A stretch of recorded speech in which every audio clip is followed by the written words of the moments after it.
Rogers.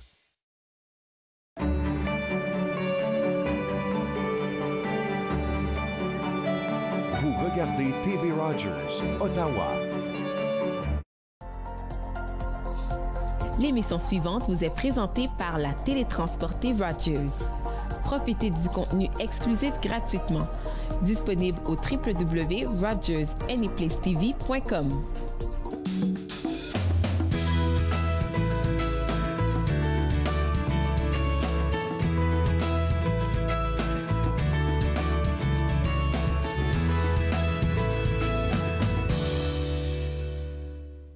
Bonjour et bienvenue à Entre nous, exclusivement sur les ondes de TV Rogers. Nous sommes aujourd'hui à Ressources naturelles Canada et nous allons recevoir plein de scientifiques avec des sujets plus intéressants que les autres.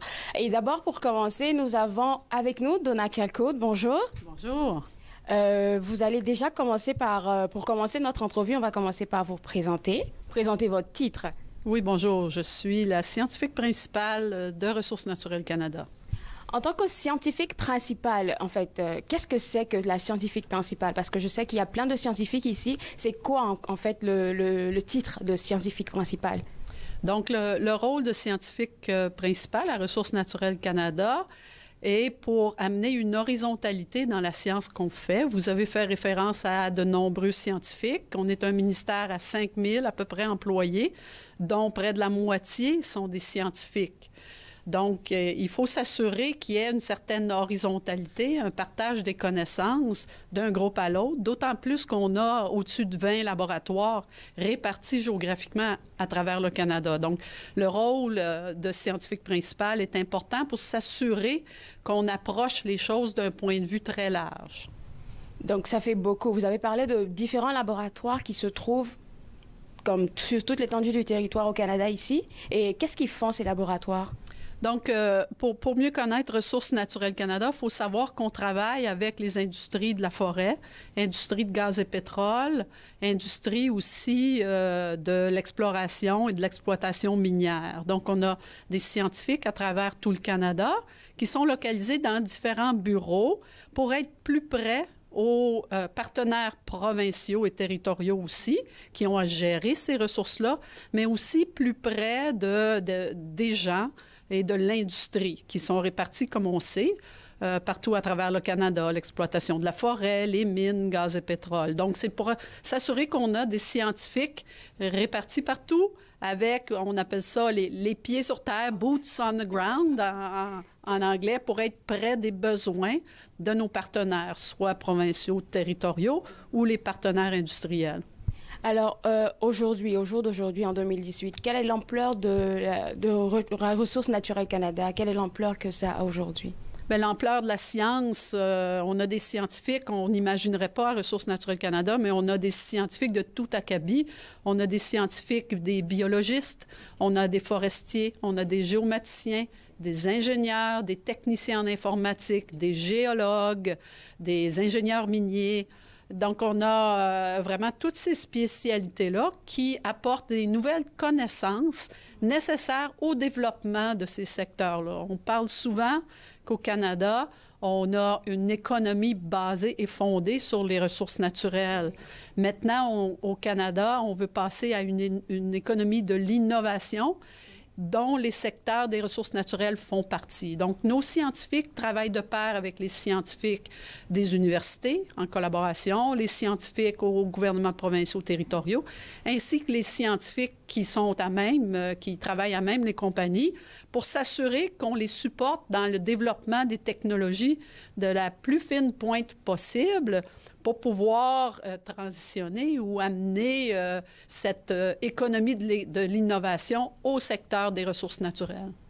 Quand on parle de scientifiques, surtout pour moi, là, on a l'impression que ce sont des personnes qui sont un peu sorties de nulle part, comme on va dire, entre griffes des extraterrestres, avec des termes assez bizarres.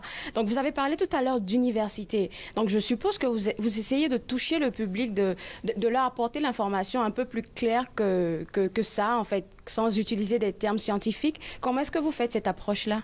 Donc, on touche ici au point du rôle de la science au gouvernement fédéral, qui est un petit peu différent du rôle à l'université, où nous, vraiment, c'est de s'assurer que notre science est mise à profit pour les priorités du Canada et les priorités internationales, et aussi aux priorités du développement économique et du développement responsable des ressources au Canada. Donc, la science, c'est sûr que, bon, des fois, on utilise des termes et des fois, on dit un jargon à nous autres, dont seulement les scientifiques comprennent, mais on a différentes méthodes, différents outils qu'on utilise pour s'assurer que les Canadiens sont mis au courant des résultats de nos recherches et en quoi ils bénéficient les Canadiens.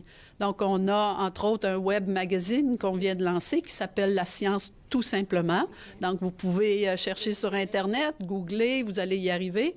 On utilise aussi beaucoup de relations avec les médias, comme on fait entre nous aujourd'hui, avec les partenaires régionaux. Hein. On a dit qu'on a des labos partout, et donc nos scientifiques sont appelés à faire des entrevues médiatiques, à développer ce qu'on appelle des précis plus vulgarisés d'une page ou deux sur les résultats de la recherche pour que ce soit, bien sûr, accessible à plus de monde possible et en lien avec les objectifs du gouvernement du Canada sur les sciences ouvertes.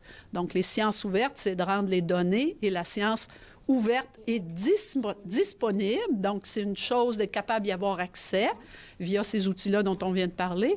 Mais aussi, quand on parle d'accessible, on parle de compréhensible par les gens. Donc, on a un souci d'amener les résultats scientifiques dans des termes souvent ardus pour le commun des mortels, dans des termes plus vulgarisés pour que tout le monde puisse comprendre en quoi la science que l'on fait à Ressources naturelles Canada informe les décisions du gouvernement qui parfois sont difficiles à comprendre.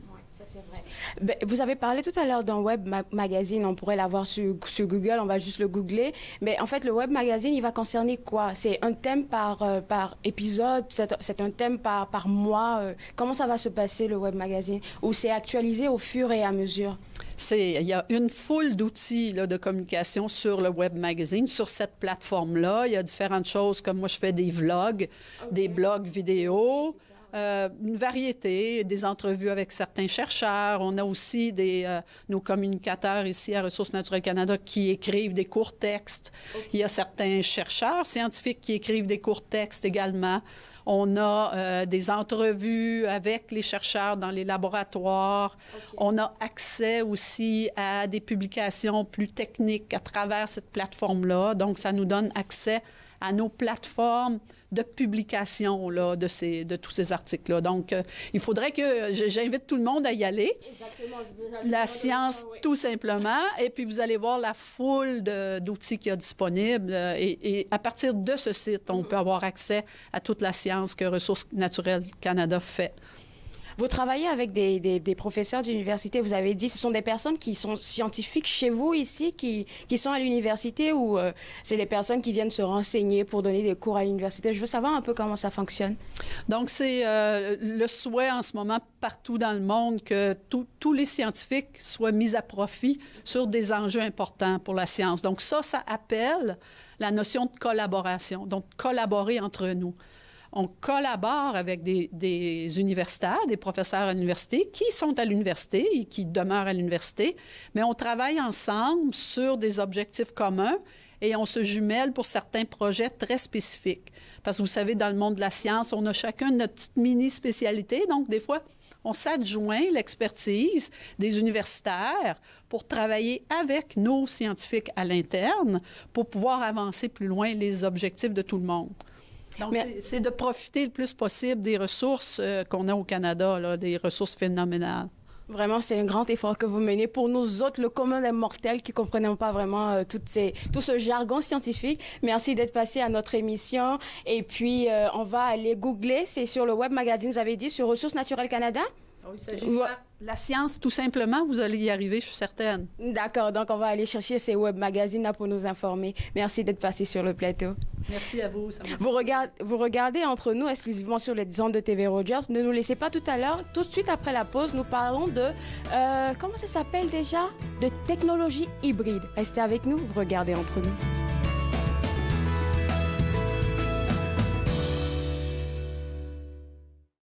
je m'appelle Daniel, je suis bénévole à TV Rogers. L'atmosphère à TV Rogers, c'est vraiment relax. Je m'ai fait accepter très vite, puis je m'ai fait de nouvelles amies. Qu'est-ce que j'ai aimé à TV Rogers, c'est filmer des jeux de hockey, puis m'apprendre des nouvelles façons de travailler. Assez ton mieux, venir aider ou n'importe quoi, de continuer, d'arrêter, de pas d'arrêter. On est tous ici pour vous aider.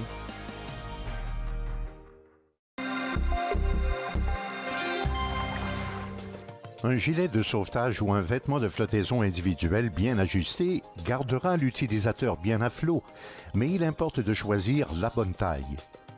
S'il est bien ajusté, il ne devrait pas se soulever au-delà du nez ou des oreilles de l'utilisateur. Habituellement, pour le VFI gonflable, la taille est unique. Lorsqu'il est endossé, il importe de desserrer au besoin les courroies pour permettre un gonflage adéquat du gilet.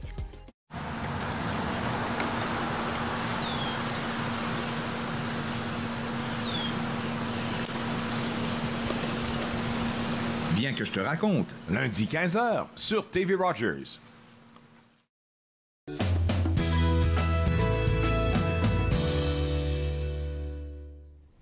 De retour sur les ondes de TV Rogers, vous regardez Entre nous. Nous sommes encore et toujours à Ressources naturelles Canada. Et pour cette deuxième coupe, nous avons un invité assez spécial qui va nous parler de technologie hybride. Bonjour, Madame Moibi. Oui, bonjour. Comment allez-vous? Oui, ça va très bien, merci. Alors, on est là aujourd'hui pour parler de technologie hybride. Pour introduire tout ce sujet, on va chercher à savoir c'est quoi la technologie hybride?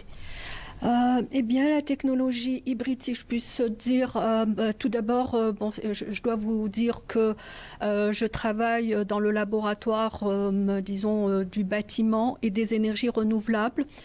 Et donc, les technologies hybrides sont en fait un mélange de technologies conventionnelles de chauffage, climatisation, production d'eau chaude sanitaire, versus l'introduction et l'intégration d'énergies renouvelables. Ça, c'est une portion très importante puisqu'il y a actuellement, disons, des efforts qui doivent être mis pour justement intégrer ces énergies renouvelables, quelles qu'elles soient. C'est-à-dire, à partir d'énergies conventionnelles, on va essayer de les remplacer par des énergies renouvelables telles que le solaire, solaire thermique ou solaire photovoltaïque, c'est-à-dire qui produirait aussi de la chaleur et de l'électricité, d'autres énergies géothermiques, l'éolienne, pourquoi pas aussi introduire des biofuels, c'est-à-dire des énergies, remplacer disons les carburants conventionnels qui contiennent du carbone et qui émettent des émissions à effet de serre. Donc le but en fait de ces énergies qu'on appelle hybrides, c'est de pouvoir remplacer complètement les énergies, disons, fossiles. Et donc augmenter, travailler sur la performance de ces systèmes-là à des échelles qui, bon, peut-être tout à l'heure je vais en parler, mais on ne parle plus de centrales, disons, de production d'électricité telle qu'on connaît actuellement à l'échelle de mégawatts. Imaginez-vous une centrale électrique qui va alimenter une ville en électricité de l'ordre de 50 à 100 mégawatts. Actuellement, on travaille de systèmes décentralisés, c'est-à-dire qu'on va introduire ces énergies-là au niveau d'un building, que ce soit résidentiel, commercial, institutionnel. Et ces systèmes-là, ce qu'on appelle des systèmes décentralisés, qui vont produire de l'énergie, donc énergie, et aussi de l'électricité. C'est-à-dire qu'on n'aura plus besoin de la grande centrale. Pourquoi? Parce que actuellement, ces centrales, il y a un système, disons, de distribution. Et il y a des pertes, il y a aussi ces fameuses émissions d'émissions toxiques et de gaz à effet de serre qu'il faut absolument réduire d'une façon considérable. Donc, c'est pour ça qu'on travaille là-dedans. C'est vraiment complexe, des systèmes hybrides qui sont de l'ordre ce qu'on appelle, c'est des mini et des micros de l'ordre de l'échelle, c'est-à-dire de 1 kW jusqu'à 10 kW dépendamment. Juste pour vous donner une idée, dans une maison, on aurait besoin peut-être de 1 à 3 kW seulement. C'est-à-dire tous les concepts actuellement de conception, de design de ces systèmes-là à grande échelle, on sait le faire. Mais quand il faut aller à cette échelle-là, il y a énormément de défis, hein, c'est-à-dire de design pour trouver justement la meilleure performance de ces systèmes-là en question.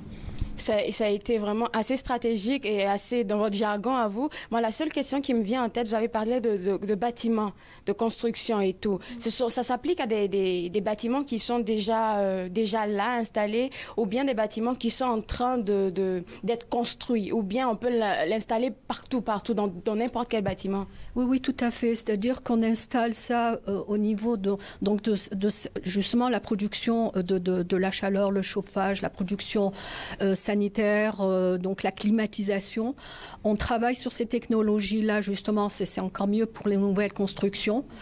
Et le défi, c'est d'utiliser le moins possible l'électricité. C'est trouver, donc alimenter ces systèmes-là en question pour les nouvelles constructions ou pour des systèmes, remplacer les anciennes technologies. Votre fournaise que vous avez actuellement, eh bien, on la remplacerait par cette fournaise-là, mais en même temps qui produirait de l'électricité et qui est alimentée par des énergies renouvelables. C'est-à-dire que on n'utilise plus le gaz naturel qui est soi-disant le plus propre carburant, mais il est encore, ce n'est pas suffisant. C'est-à-dire qu'il faut introduire là ces énergies renouvelables, solaires, telles que j'ai dit, la géothermie, etc. C'est vraiment, et c'est tout cette intégration-là. Donc, le but ultime, c'est d'optimiser, en fait, la performance de ces systèmes-là et de réduire d'une façon substantielle ces émissions à effet de serre.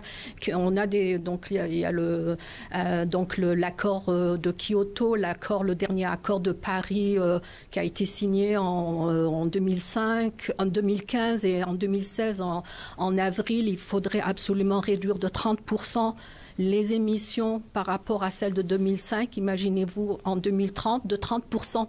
Ça représente 200 à 300 mégatonnes, imaginez-vous, qu'il faudrait réduire.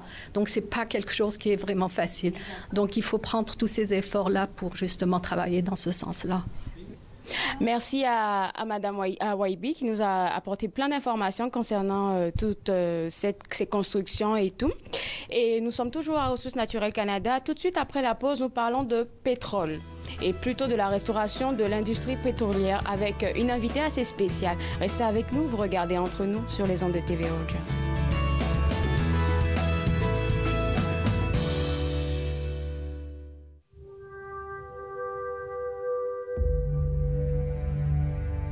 Émilie Carr, peintre, s'approche du souffle puissant qui va embraser sa vie.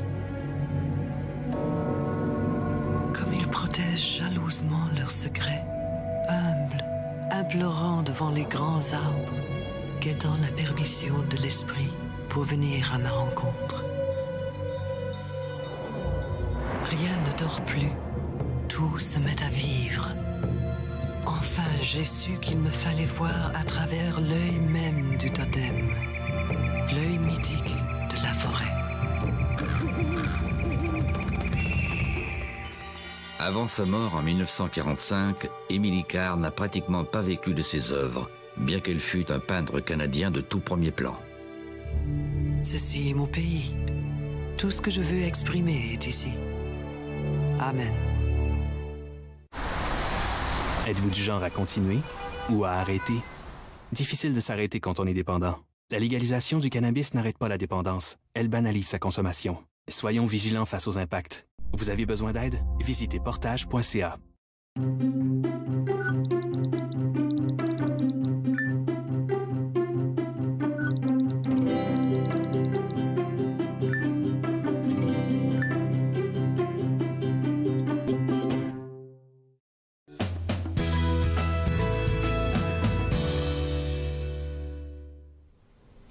De retour sur les ondes de TV Rogers, vous regardez Entre nous. Nous sommes toujours à Ressources naturelles Canada.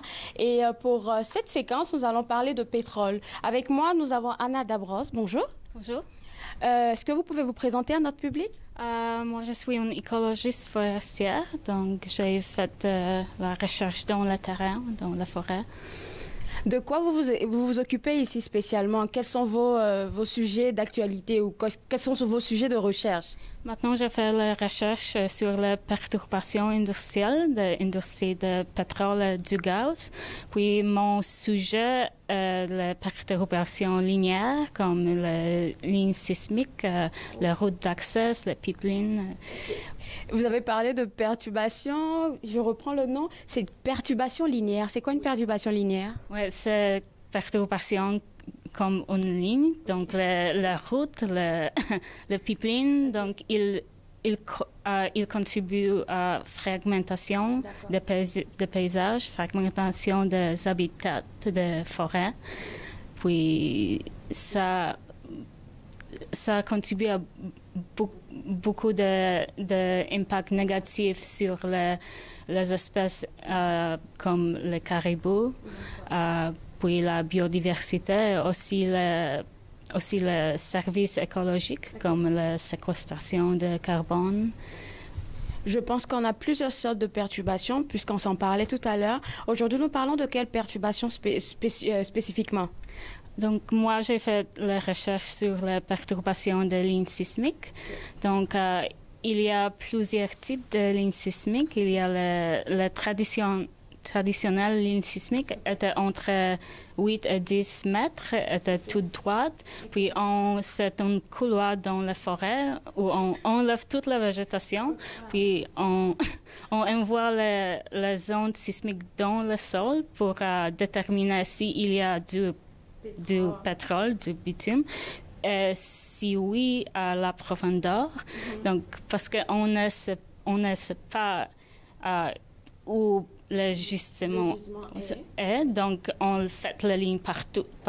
Donc, ça contribue de fragmentation du forêt. Et vous parlez plutôt de restauration de toutes ces perturbations-là. Comment est-ce que ça se passe? La restauration est très importante parce qu'on a remarqué que les lignes, ça ne régénère pas. La régénération naturelle est très longue, surtout dans les tourbières boréales. Puis les tourbières sont très importantes comme un habitat de caribous de bois. Aussi, tout le service écologique. Donc, les tourbières, il y a beaucoup de carbone dans le sol, de joli sol, oui. Donc, si toute la perturbation dans la tourbière, il contribue à augmenter l'émission de carbone. Donc, quand vous allez sur le terrain, je dirais comme ça, vous allez sur le terrain, vous analysez comment essayer de couvrir tous ces trous-là, si je peux les appeler ainsi? Oui, donc, moi, je fais la recherche pour trouver quel impact, l'impact sur la végétation, sur les animaux. Entre autres, je fais la recherche sur les effets lisières. Donc, ils sont les effets qui sont dans la forêt. Donc, ce n'est pas juste la perturbation même, mais aussi tout l'impact qui suit à l'intérieur des forêts. Donc, moi, j'ai observé que cet impact lisière, ça à peu près 15 mètres jusqu'à bord de ligne dans la forêt. Donc, il y a moins de la mousse, moins de plantes. La diversité est diminuée proche de ligne. Donc, peut-être c'est une cause pourquoi la régénération naturelle est très affectée. Oui. Okay. Ben, moi, je me dis comme ça, je m'y connais pas, donc je pose juste la question juste pour savoir, est-ce que ce serait possible de peut-être renfermer ces trous-là et mettre des arbres pour essayer de faire pousser des affaires pour couvrir tout ça? Oui, c'est possible, mais il y a beaucoup de lignes. En Alberta, à 2001, l'estimation était qu'il y a 1,5 ou 1,8 millions de kilomètres de lignes sismiques. Puis ça, c'était à 2001. Puis, donc, ça prend beaucoup de temps, beaucoup d'argent, beaucoup de travail. Donc, on doit priorité. Oui. Puis choisir les habitats qui est important au niveau des écosystèmes, au niveau des services écologiques. Donc, ce que vous proposez déjà, on va le rappeler rapidement, c'est d'essayer d'analyser ces perturbations qu'il peut avoir avant de creuser un trou, c'est ça? Oui. OK. Vous avez quelque chose à ajouter par rapport à ces perturbations-là ou des informations concernant vos recherches? Moi, je vous dis qu'on collaborait avec les industries, on collaborait avec le gouvernement d'Alberta, aussi avec les industries forestières. Donc, je pense que tout le monde essaie maintenant, tout le monde sait que les impacts sont négatifs. Puis, même si les industries sont bonnes pour l'économie, mais c'est pas toujours bon pour l'environnement, mais tout le monde maintenant connaît ça. Merci beaucoup. Merci pour toutes ces informations. Nous sommes encore entre nous. Juste après la pause, nous revenons. Restez avec nous.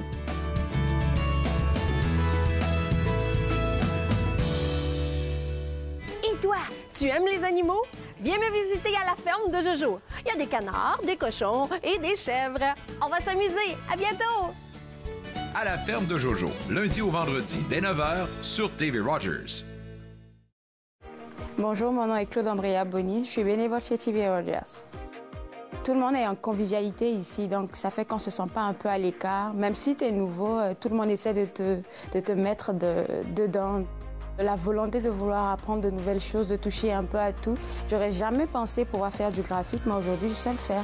Je ne savais pas comment ça fonctionnait, mais aujourd'hui, je sais comment ça fonctionne. Si vous venez, même à l'accueil, avec déjà un sourire, vous vous sentez déjà chez vous.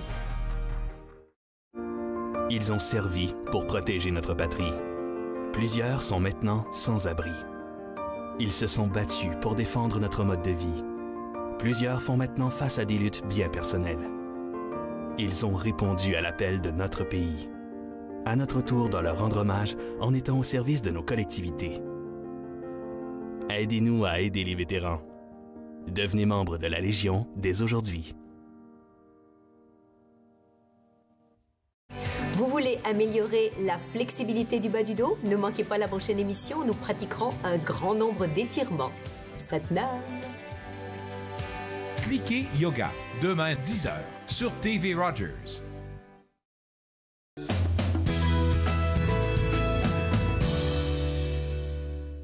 De retour sur les ondes de TV Rogers, vous regardez Entre nous. Nous étions aujourd'hui à Ressources naturelles Canada. Nous avons rencontré plein de scientifiques avec qui nous avons appris beaucoup. Nous avons parlé avec Anna Dabros. Nous avons parlé de pétrole, de restauration des perturbations liées au pétrole. Nous avons aussi rencontré Donna Kirkwood, qui est scientifique en chef ici. Nous avons aussi rencontré Waibi Yaissi, qui nous a parlé de technologies hybrides à instaurer dans le bâtiment. Alors, nous sommes contents de vous avoir gardé avec nous. Merci d'être resté avec nous. Nous vous souhaitons une bonne journée et à la prochaine.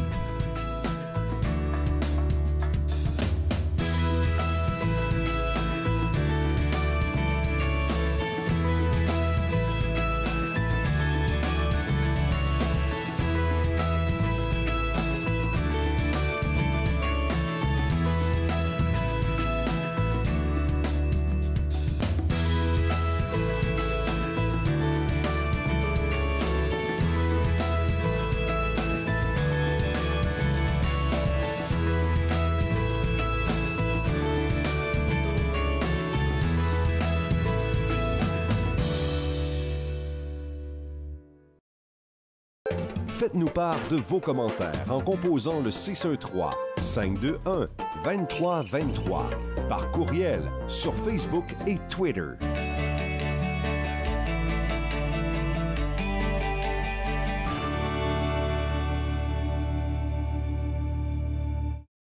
Cette semaine, à l'émission Court-Circuit, on rencontre l'artiste Marianne Côté lors de son passage à Contact Ontario. On parle de spectacle et de son univers musical. Soyez au rendez-vous. Court-Circuit, vendredi 21h sur TV Rogers. Mon nom c'est Erika et je suis bénévole à TV Rogers. À TV Rogers, j'ai appris comment être débrouillard. C'est une expérience que je trouve que tout le monde devrait essayer au moins une fois. L'ambiance à TV Rogers, c'est quelque chose d'extraordinaire. J'adore comment que tout le monde est chaleureux et ils acceptent tout le monde. Donc moi, je dirais, essaye le stage à TV Rogers. J'ai attendu une autre année, puis vraiment, j'aurais dû le faire plus tôt. Cette semaine à De Lumière et d'être, je rencontre Martine Brisson, hypnothérapeute, qui va nous parler de son travail et de la régression dans les vies antérieures. Soyez des nôtres. De Lumière et d'être, mercredi 21h, sur TV Rogers.